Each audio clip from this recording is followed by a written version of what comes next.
Mansfield just held its State of the City, and there was a lot shared. Roads, development, taxes, retail, and long-term planning. It was packed with updates on traffic, taxes, growth, and what's actually coming next. If you're wanting the recap, this video is for you. Let's start with the one thing everyone in Mansfield has strong feelings about: traffic. If you've ever been stuck on Broad Street thinking surely this can't be the long-term plan, good news, it's not. One of the biggest updates from the State of the City is that Broad Street is getting a full-depth reconstruction from near Fire Station 3 all the way to Toll Road 360. And before you panic, yes, construction will temporarily make Broad Street worse before it gets better, but that's just part of it. Heritage is also getting expanded, including eastbound reconstruction, which matters because it's about to become a major alternative route during the Broad Street construction. They also highlighted a $26 million Matlock Road extension, creating a true north-south connector. Most of that project was funded through grants, which means better mobility without dumping the cost onto homeowners. One of the smartest moves discussed was something called West Hill Parkway, a new cut-through connecting Newt Patterson to Broad Street. This matters because traffic doesn't get better by widening one road. It gets better when you give people options. And here's the most important part: it's not a patch job, thank goodness. This is a long-term fix for our community.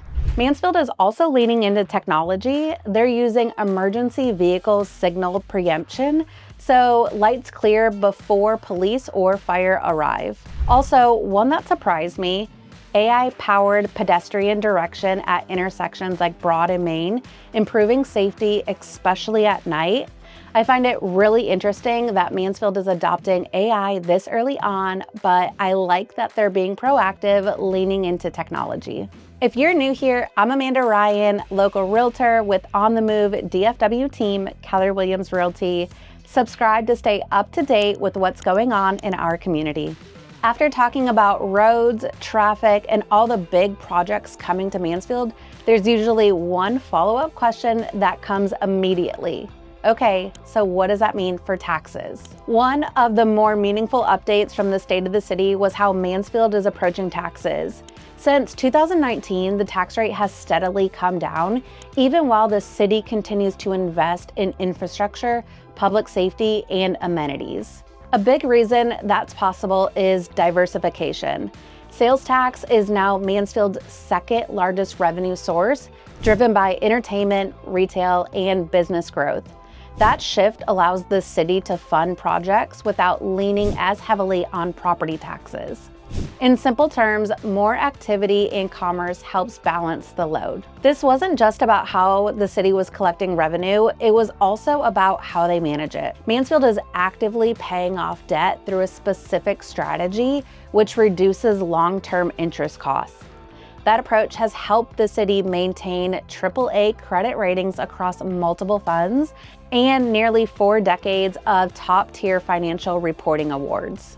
One detail that stood out: even after voters approved a tax increase to fund trail expansion, the city ultimately lowered the tax rate instead of raising it. That speaks to conservative forecasting and intentional budgeting. Not just approval to spend, but in discipline on how funds are actually being used. When cities grow quickly, costs usually follow. What Mansfield is showing here is a long-term approach. Invest in growth, expand revenue sources, reduce debt early, and keep rates competitive.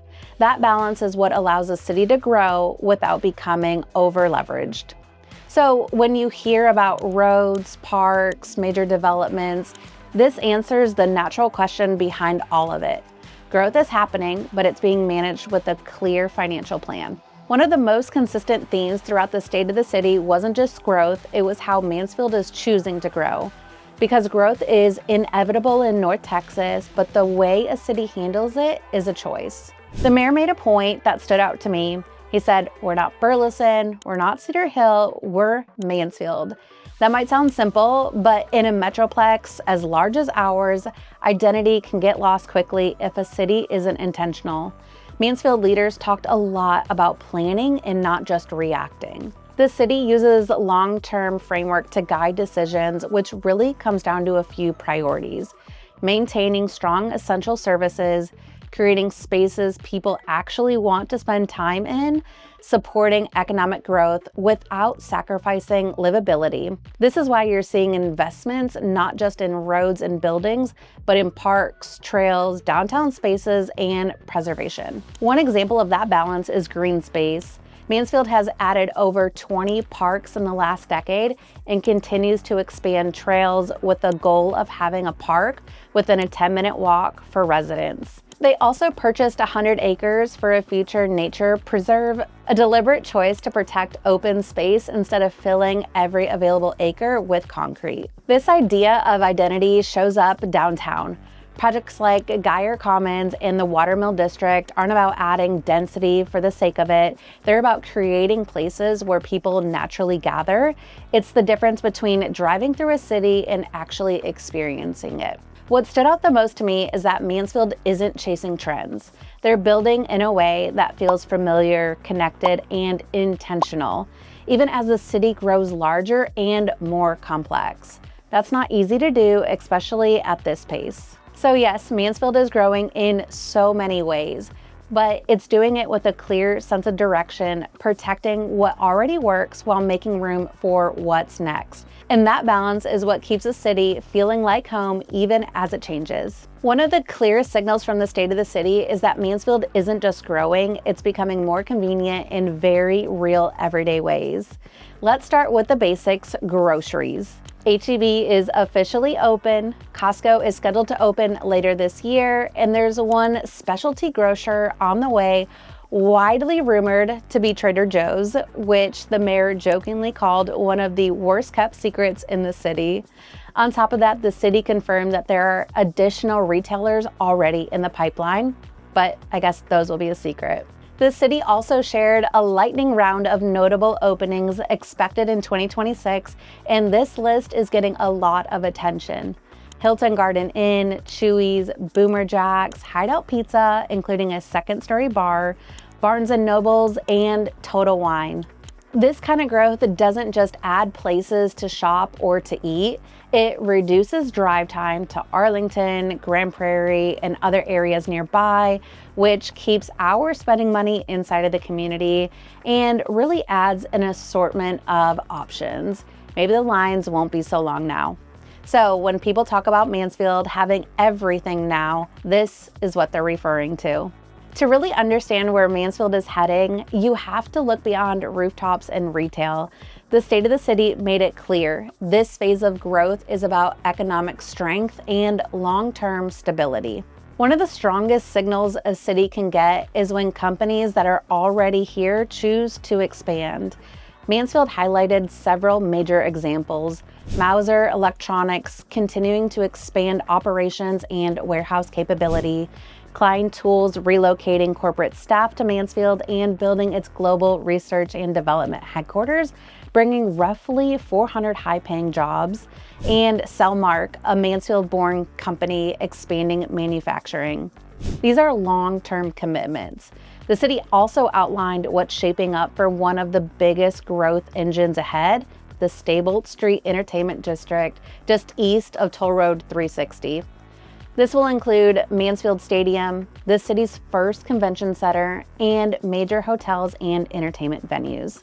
The goal here is to support sports tourism, events, and conventions actively that brings people into Mansfield and keeps revenue circulating locally.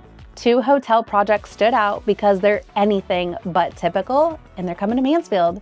One is Hotel Carbon, a 450-plus room hotel designed specifically for athletes with training-focused amenities and even rooms that can stimulate high-altitude conditions. The second is Cash, a 160-room hotel with extended stay units geared towards gamers, creators, musicians, and tech professionals, with concepts like drone racing even being discussed. This is forward thinking in my opinion. Mansfield is also now home to North Texas SC, a professional soccer club affiliated with FC Dallas.